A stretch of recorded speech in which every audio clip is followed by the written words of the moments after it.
let's look at example number 1 with our combined gas laws. So, all right, we know that gas has at STP, okay, has a volume of 10 liters, okay. The pressure is increased to 5 atm. So we have to assume that it was at 1 to begin with, like I had mentioned in the previous video. Temperature remains the same. So what is the new volume? So this is what we have. We have our P1 equals 1 atm, and our P2 now equals 5 atm.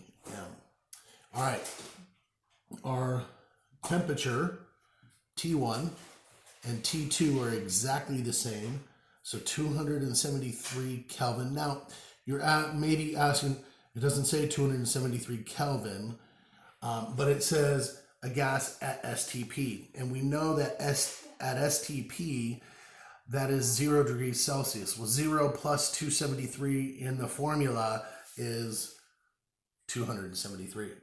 Okay, and then our initial volume is V1 equals 10 liters, 10 liters. All right, so what is our V2? Okay, with this, let's go ahead, P1, V1, all over T1 equals P2, V2, all over T2. Now, we want this V2. So basically, we need to multiply by P2 on both sides, or sorry, divide by P2 on both sides. So if we divide by P2, eventually we have P2 over here. If we divide by P2 on this side, it cancels out. Okay, so I'll just put it here, P2, cancels out. Now we have to multiply by T2. So I'll put T2 here, but we have to multiply it on both sides, T2. They cancel out. So we end up getting, we've isolated our V2 equals P1 V1 T2 all over P2 T1. Okay, so let's now just plug numbers in. P1 is 1 atmosphere.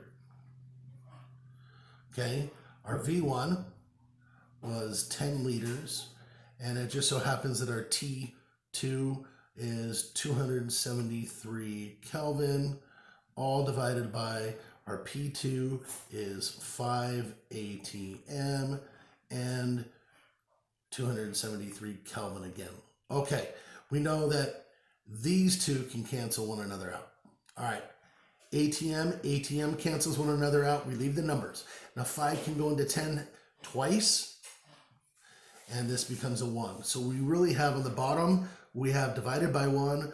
2 times 1 is 2 liters. Oh, yeah, 2 liters. That's our unit, equals V2. So that's our volume. Pretty simple and easy equation for example number 1. All right, now let's move on to example number 2. Okay, in example number 2, we're going to use the same combined gas law. All right, and with this one, example 2, we have our P1 is equal to 1 atm, but our P2 this time equals to 0.25 atm. And we have our T1 is equal to 300 Kelvin. Our T2 is our unknown. Our V1 is equal to V2. So we're just going to say 1 liter. And so our V2 equals 1 liter. We're just plugging a number in, and 1 is a very simple number. Okay, so let's plug this in. So we're talking about an airplane that is 35,000 feet up in the air, Cabin pressure inside remains the same, but outside it's going to be different. Now, if, let's say, for example, somehow the door opens up on that plane, obviously the cabin pressure is going to change.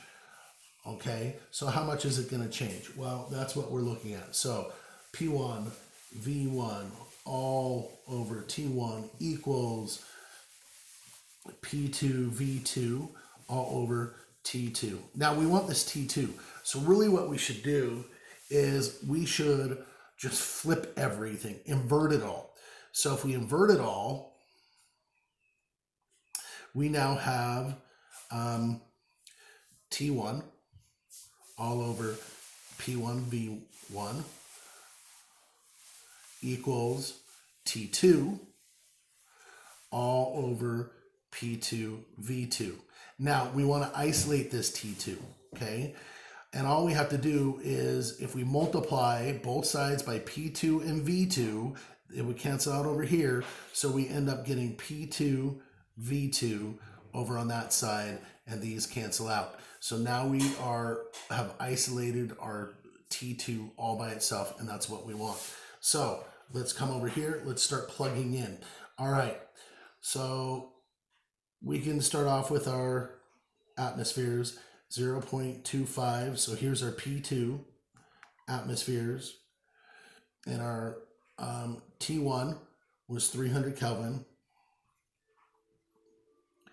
And our volume, remember we said, was just going to be 1 liter, all divided by our P1 is 1 atmosphere, and our volume again is 1 liter. Okay, so 1 liter cancels out.